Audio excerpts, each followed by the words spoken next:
स्वागत है दोस्तों आपका आज की एक नई वीडियो में। इस वीडियो में हम क्लास 6 हिस्ट्री का सेकंड चैप्टर शुरू करेंगे। सबसे पहले हम दो बातें जान लेते हैं, साइट्स के बारे में और टाइम पीरियड्स के बारे में। तो चलिए सबसे पहले जान लेते हैं साइट्स क्या होती हैं। ये वो जगह होती हैं जहाँ पे लोगों की बनाई हुई चीज़ें या फिर ऐसी नेचुरल चीज़ें जो लोगों ने मॉडिफाई करी हों अपने यूज़ के लिए, उनके रिमेन्स मिलते हैं, जैसे शेल्टर्स, टूल्स, पोर्ट्स एटसेट्रा। अब शेल्टर्स में बिल्डिंग्स भी आ जाती हैं।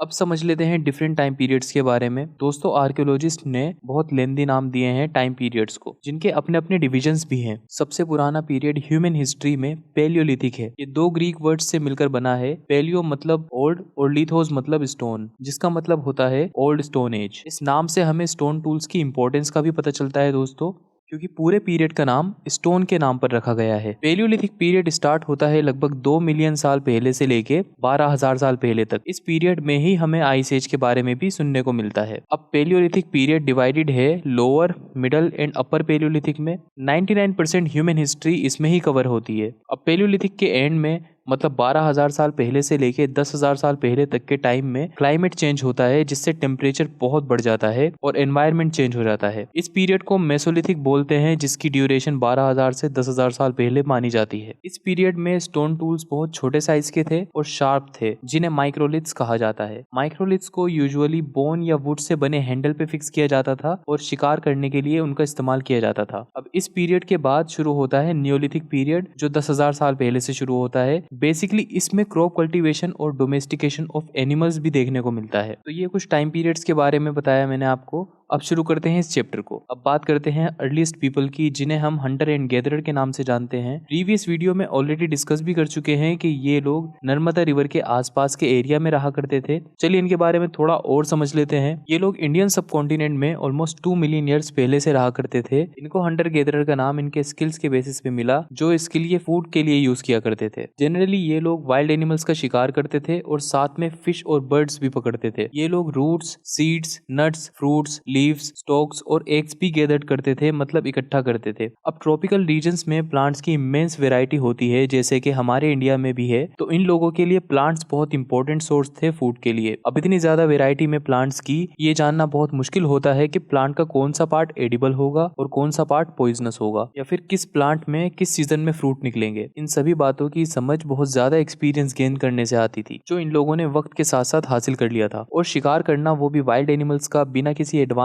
वेपन के, वो भी आसान काम नहीं होता, क्योंकि जिनका ये शिकार करते थे उनमें से कुछ साइज में इंसानों से बहुत ज्यादा बड़े होते थे और कुछ की स्पीड बहुत ज्यादा होती थी, और ये लोग इसमें भी बहुत एक्सपीरियंस हो गए थे। तो कुल मिला के ये लोग हर तरह की वाइल्ड सिचुएशन में सर्वाइव करने के काबिल हो गए थे। दोस्तों कम से कम 4 ऐसे रीजन तो बिल्कुल कॉमन है कि क्यों ये लोग एक जगह से दूसरी जगह मूव करते होंगे। पहला रीजन है, जब ये लोग एक जगह की सारी रिसोर्सेज को यूज करके खत्म कर देते होंगे, चाहे वो प्लांट्स हो या फिर वो एनिमल्स हो, तब ये सर्च ऑफ फूड के लिए मूव करते होंगे। दूसरा रीजन है, वो एनिमल्स जिनका ये शिकार करते थे, वो एनिमल्स भी छोटे एनिमल्स के पीछा करते करते दूसरे एरिया में चले जाया करते थे, और फिर ये लोग भी उनके शिकार के लिए पीछे पीछे चले जाते थे। तीसरा रीजन, पेड़ पौधों पर अलग अलग सीजन में फ्रूट्स निकलते हैं, तो ये लोग फ्रूट्स के लिए भी सीजन टू सीजन एक जगह से दूसरी जगह मूव करते थे। और फोर्थ रीजन है पानी का। कुछ रिवर्स पेरेनियल होती हैं, मतलब उनमें पूरे साल पानी रहता है, और कुछ रिवर्स में सीजनल रिवर्स में ड्राई सीजन में, मतलब समर और विंटर में पानी खत्म होने की वजह से जो लोग उनके आसपास रहते थे वो दूसरी जगह मूव करते थे पानी की तलाश में। अब इन लोगों के बारे में हमें पता कैसे चला? आर्कियोलॉजिकल एविडेंसेस के बेसिस पे हमें इनके बारे में पता चलता है। आर्कियोलॉजिस्ट को कुछ ऐसे टूल्स मिले हैं एक्सकेवेशन के दौरान, जो हंटर एंड गैदरर ने बनाए और उन्हें यूज किए होंगे। ये टूल्स स्टोन, बोन्स और वुड के बने हुए होते थे, जिनमें स्टोन टूल्स सबसे अच्छी कंडीशन में मिले थे। स्टोन टूल्स काफी यूजफुल थे बोन्स और मीट को कट करने के लिए, पेड़ की छाल को अलग करने के लिए,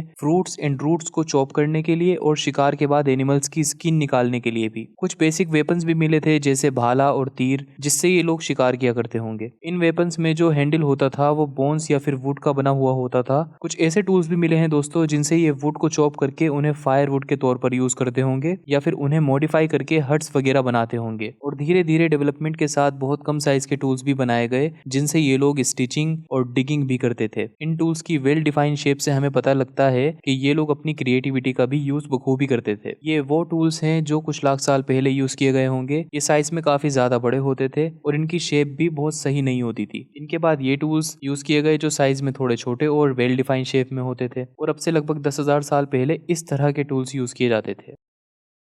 अब नजर डालते हैं कि ये लोग किस बेसिस पे डिसाइड करते थे कि इन्हें रहने के लिए कौन सी जगह चूज करनी है। अगर आप मैप में देखेंगे तो आपको काफी आर्कियोलॉजिकल साइट्स ऐसी दिखेंगी जो वाटर सोर्सेज मतलब रिवर्स या फिर लेक्स के पास हैं। इन सभी जगह से हंटर एंड गैदरर के एविडेंस मिलते हैं। क्योंकि स्टोन टूल्स बहुत इंपॉर्टेंट हुआ करते थे उस वक्त, तो लोग ऐसी जगह ढूंढा करते थे रहने के लिए जहाँ बहुत अच्छी क्वालिटी के स्टोन्स अवेलेबल हों जिनसे वो टूल्स बना सकें। और ऐसी ही जगह जहाँ ये लोग स्टोन टूल्स बनाया करते थे उन सभी जगह को फैक्ट्री साइट्स कहते हैं। फैक्ट्री साइट्स पर हमें स्टोन्स के काफी ब्लॉक्स मिलते हैं और उनसे बने हुए डिस्कार्डेड टूल्स भी जो परफेक्ट ना होने की वजह से छोड़ दिए जाते थे, और साथ में कुछ स्टोन चिप्स भी मिलते हैं जो टूल्स बनाते वक्त वेस्ट के तौर पर निकलती होंगी। इन एविडेंसेस की हेल्प से हम ये जान पाते हैं कि कौन सी साइट फैक्ट्री साइट होगी। कुछ जगह ऐसी भी हैं जहां ये लोग स्टोन टूल्स भी बनाते थे और रहा भी करते थे। ऐसी साइट्स को हैबिटेशन कम फैक्ट्री साइट कहते हैं, और ऐसी साइट्स जहां ये लोग सिर्फ रहा करते थे उन साइट्स को हैबिटेशन साइट्स कहते हैं। भीमबेटका जो मध्य प्रदेश की हैबिटेशन साइट है,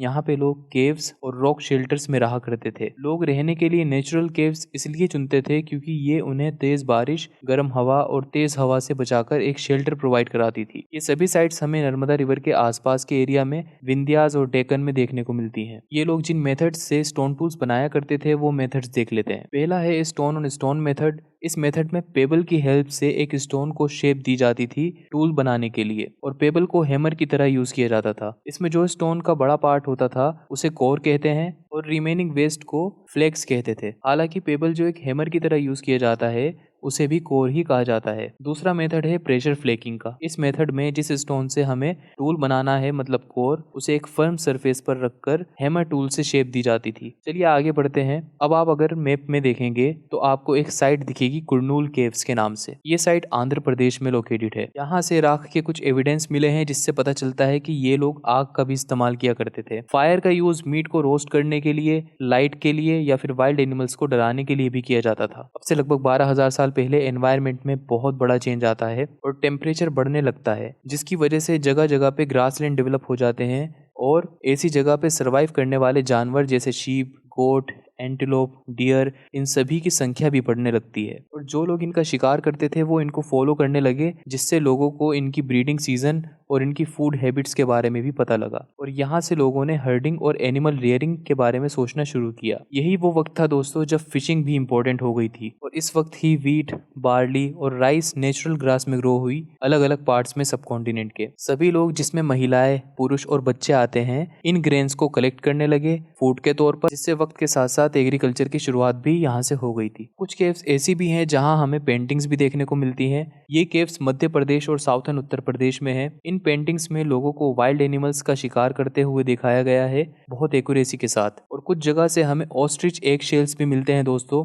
ऐसी ही एक साइट है पटने जो महाराष्ट्र में है। यहाँ पर एग शेल्स पर एनग्रेविंग और अलग अलग तरह के डिजाइन्स मिले हैं और उनसे ही बनी हुई बीड्स भी देखने को मिली हैं। एक बहुत इंपॉर्टेंट साइट है हुंसगी। ये साइट कर्नाटका में है। इस हैबिटेशन कम फैक्ट्री साइट पर हमें लाइमस्टोन से बने टूल्स मिले हैं जो इस साइट को खास बनाते हैं। ये साइट भी वाटर सोर्स के पास लोकेटेड है। इस चैप्टर में हमने अर्लीस्ट पीपल के बारे में ऑलमोस्ट बेसिक कवर कर लिया है दोस्तों। लेकिन एक क्वेश्चन हमारे दिमाग में आता है दोस्तों, जैसे आज के वक्त में घर के काम मोस्टली फीमेल्स देखती हैं और बाहर के काम मेल्स, तो क्या पहले भी इसी तरह से काम बटे हुए थे जेंडर के बेसिस पे? तो इसके हमें कोई प्रॉपर एविडेंस तो नहीं मिलते कि कौन क्या काम किया करता था। बस वही दो पॉसिबिलिटीज बनती हैं, मेल्स एंड फीमेल्स दोनों मिलके एक साथ काम करते होंगे, या फिर कुछ काम बस मेल्स के लिए होंगे और कुछ काम बस फीमेल्स के लिए। अब फ्रांस में एक केव है जहां केव वॉल्स पर हमें ये पेंटिंग्स मिली हैं। ये साइट आज से लगभग 100 साल पहले 4 स्कूल स्टूडेंट्स ने डिस्कवर करी थी। इन पेंटिंग्स में वाइल्ड हॉर्सेस, बाइसन जैसे एनिमल्स को